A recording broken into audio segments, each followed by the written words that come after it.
Hello everyone, welcome to our today's session. Maharashtra State Board first chapter of history, histography, development in the West. Histography is the study of writing of history. Means writing while writing history, which things we have to understand. So and the written histories that we have to study, as well as the development in the West. In the Western countries, while writing the history is written by the different scholars and historians in the West. So which method they have used for writing of history, what development took place in that, this we have to study in the first chapter. Let's start the chapter. Historical research, writing and studies are carried out with an objective of understanding the chronology of the past event and their interconnection. This is a continuous process. When we are writing our history or doing the study of the history or completing our research on the history, that time we have to remember one objective, that is to understand the chronology of the event of the past. Means in our past there are number of events took place, we have to understand the chronology and we have to find out the interconnection. How? See, suppose first world war, cold war, second world war, so we have to arrange it chronological order. First world war will come, then second world war, and last will come cold war. So we have to, after arrange in chronological order, we have to find out the interconnection also. Second world war took place because of the first world war. In the first world war itself, the seeds of the second world war has sown. Because of second world war, cold war has took place. So these things we have to understand, and this is a continuous process. The things which happen in the past, again we have to arrange in chronological order, we have to find out the interconnection between that things. So this is a continuous process. In the physical and natural science, the empirical method, means library method of experiment and observation, is used to verify the available knowledge.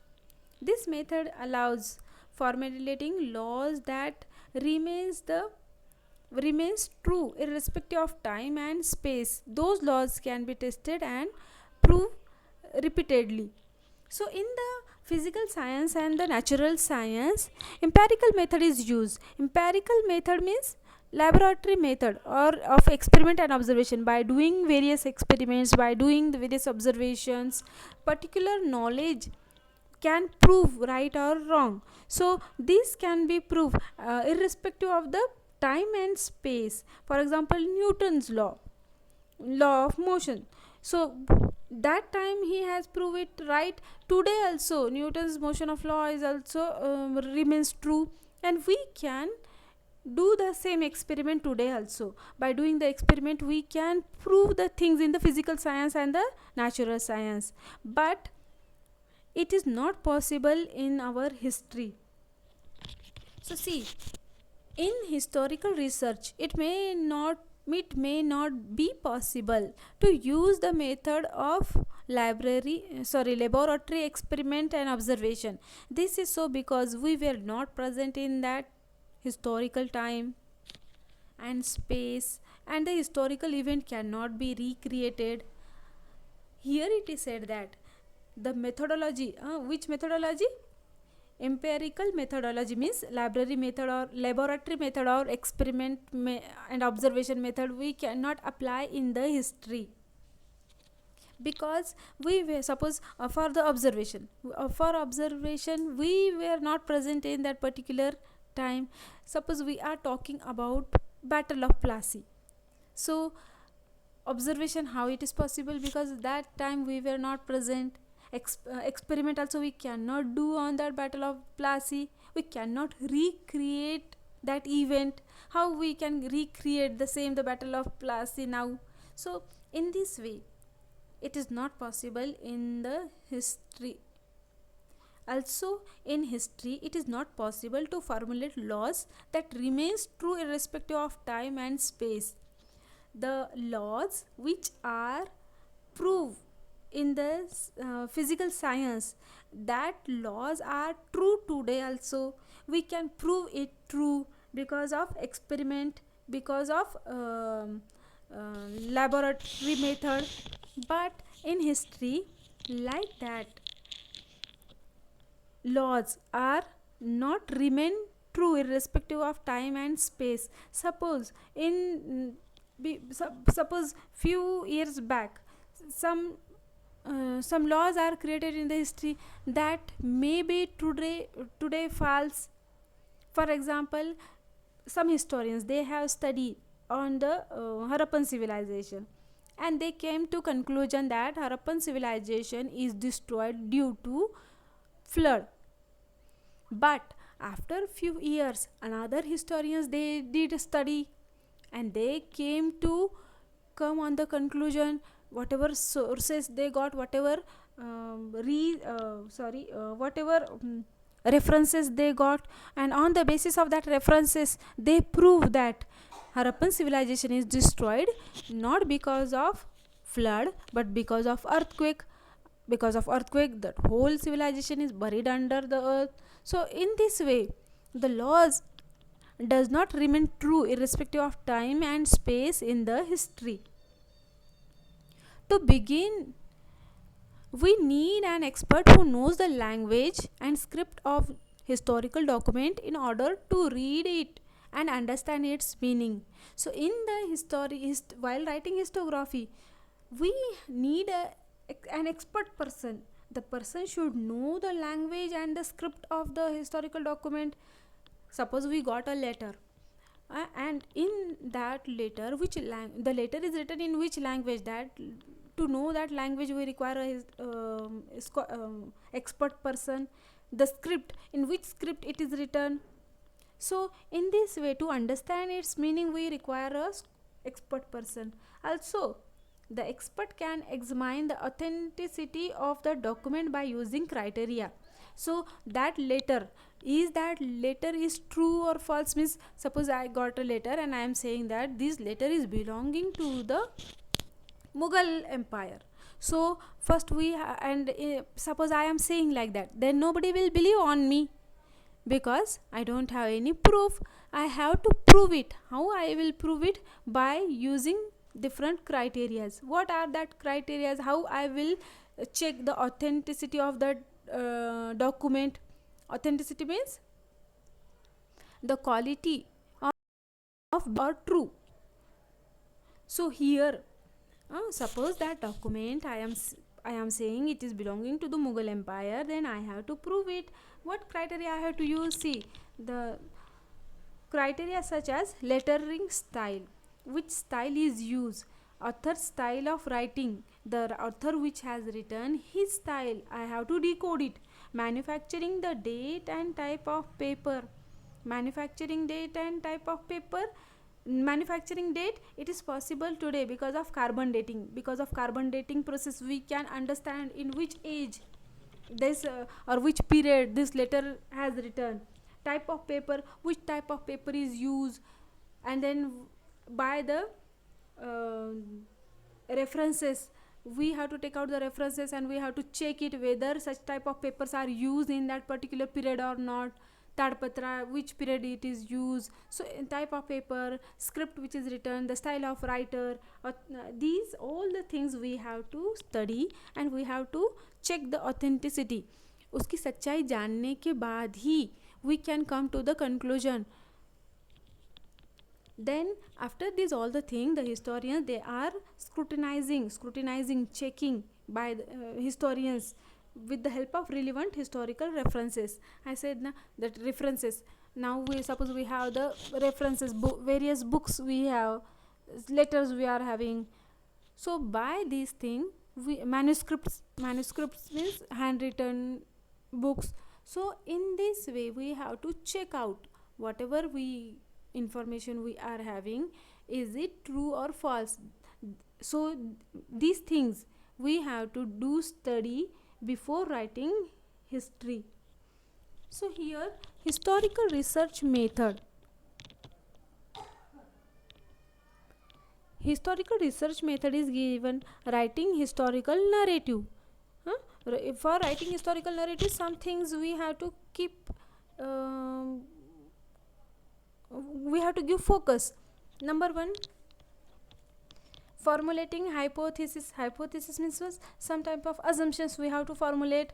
Then critical examining of various sources of history. So whatever sources are available, we have to critically examine that sources, written sources, oral sources, material sources, whatever sources are available, we have to first critically examine that source. Next, examining relevant references of available historical information. So here whatever relevant information, references are available, books are available, manuscripts are available, letters are available, we have to examine it. Collect historical information, highlight the process that lead to historical transitions, carrying out comparative analysis. So we have to collect the information, then we have to highlight the process that lead or that is responsible for the historical change. Then carried out the comparative analysis, we have to do the comparison, comparative analysis we have to do, this letter and particular that period's letters, we have to do the comparative analysis. In this way these 3 points we have to use while historical research method. Last point is here, last but one point is here given, understanding the references regarding time and space of the given historical event. We have to understand the references regarding time and space. Whatever references we got, we have to check it out, the time and space and of the historical event. And also various conceptual framework used in the historical research method. Whatever conceptual framework is used now, that also we have to understand, then only we can do the historical research. Now last is given, formulating relevant questions in view of the historical references.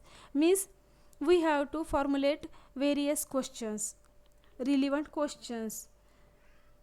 I have written particular history, then I myself will ask number of questions to myself, means regarding that paragraph, regarding that lesson, I will ask several questions with all the type of views I will ask. And if I am getting all the answers of all my questions, then I can say that yes, whatever research I have done, whatever history I have done, it is authentic. So here in this way historical research method and writing of the historical narrative can done. Methods of various disciplines are useful in historical research. In our historical research, there are number of science is used. Before writing historiography, number of science which is useful in the writing of history, it is given. For example, number one, archaeology. Archaeology, it is the study of things which found in the digging process. So archaeologists, they dig number of articles in, and in that process whatever articles, object they got, they are doing study on it. Then afterwards archival science. In archival science, in our 9th standard we have studied the archival science, means documents, letters, whatever things we got, so that is preserved in the government offices, so that is archival science. Then afterwards study of manuscripts. Manuscripts means handwritten scripts, handwritten books, that is also useful. Then epigraphy. Epigraphy means study of inscriptions. Now children, here one picture is given, one inscription is given. So if I decode it, so it will include, means suppose some languages are written like that, in number of inscriptions we will find in our history. At Sarnath also there are stone inscription, so like that inscription somebody can decode it, so it will include in the epigraphy, study of inscriptions. Analyzing the lettering style, we have to find out the which style the letter has written, we have to analyze it. Then linguistic, knowledge about the different languages. Numismatics means study of coins. Different coins we are getting, and we have to identify the coin is belonging to which period, in which dynasty such type of coins found. So these study, it is done in the numismatics. Last is given the genealogy means study of lineage. Means in this genealogy, the historians, they are studying about the different genes of the animals and the plants. In this way they can get the information about the lineage of that things. So in this way, these all are the branches which is useful for histography. Now we are going to study the tradition of the histography. We have learnt about the historical research method. We have studied these historical methods: critically examining the historical sources and writing the historical narrative. We have to critically examine the historical sources, and then only we have to write the historical narrative. The writing of critical historical narrative, it is known as histography. Histography's definition, it is given here: the critical historical narrative. After critically examining the things, the historical narrative, it is written. This is called histography, and a scholar who writes such a narrative is called historian. The historians cannot include every past event in his narrative. The inclusion and interpretation of historical event by the historian often depends on the conceptual framework adopted by him. So here it is said that the historian cannot include all the event which took place in the past in his narrative, and it is not possible for him to explain also and to include also. Now see, suppose I am writing the history about British era, then I will take particular period 1935 to 45, suppose like that. And in this period particular things took place, so I will focus on that thing. I will collect the documents just regarding this era, this period. I will not mention here about the ancient history or about the Vedic civilization. I will not mention here. So the historian, they are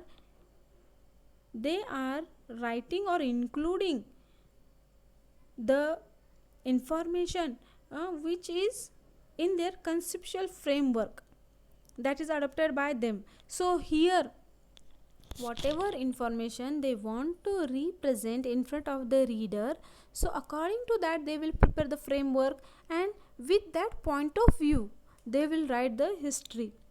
His style of writing is determined by that conceptual framework. So his style, it is determined by that conceptual framework, with what point of view he is writing.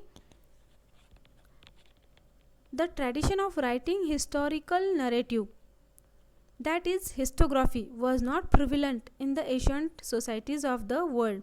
In our ancient society, in our ancient period, writing of historical narrative means histography, it was not present. Nobody was writing such type of history. However, that does not mean that they were not aware of the historical time or were not eager to know about it. Though this method was not prevalent in the ancient society, it does not mean that they were not eager to know about the past of their ancestors. They were also eager to know the past, and they also eager to give information to the next generation, but their methods were different. What is that? We will see. Ancient people also felt the need of passing on the stories of the life and valor of the ancestors to the generation. Asian people, they were also finding need. We have to provide the information for the things, or that how was the life of our ancestors, whatever valor, whatever good deeds they have done, they also want to share with the next generation. Asian communities all over the world use various means like cave paintings, storytelling, singing songs, and ballads, etc., for this purpose. But writing form was not available. That's why these people, Asian communities, they were using another means like cave paintings. Through the paintings, they were trying to describe their life of their ancestors. Storytelling, by the stories they were giving information to the next generation. Singing songs and ballads means like type of poems, singing songs. So oral sources singing songs will come. We were in our India bharoda, bhajan, in this way, kirtan. By this way, tradition or the great deed of our ancestors is informed to the next generation. These traditional means are looked upon as the sources of history in the modern historiography.